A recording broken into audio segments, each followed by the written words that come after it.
Madali nga siyang ma-dissolve. Alam niyo ba mga mima, may mga tissue na hindi mo pwedeng i-flush sa toilet kasi pwede siyang makapag-cause ng barado or pipe blockage, yung ibang mga tissue. Kung mapapansin nyo sa mga mall, yung CR doon, di ba may nakalagay, do not flush toilet paper. Kasi nga, pwede siyang makapag-barado ng toilet. So, ito yung share ko sa inyo. Ano pala to?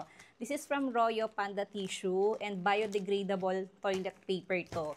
Sabi, madali siyang ma-dissolve sa tubig. Kaya hindi siya nakapag-cause ng blockage sa ating toilet. 10 rolls na nga pala ito mga mima sa isang pack.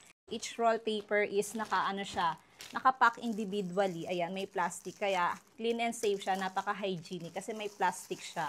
Meron siyang 4 layers and meron siyang naka-emboss na design. Dito sa bahay, tissue is life talaga sa amin. Ayan, pwede mo siyang i-flush sa toilet nyo kasi madali siyang ma-dissolve. Tignan natin, babasain natin siya. Ayan, madali nga siyang ma-dissolve mga mima. Kaya kung ako sa inyo mga mimasor, ganitong klaseng tissue na rin yung gamitin nyo. Biodegradable tissue from Royo Panda.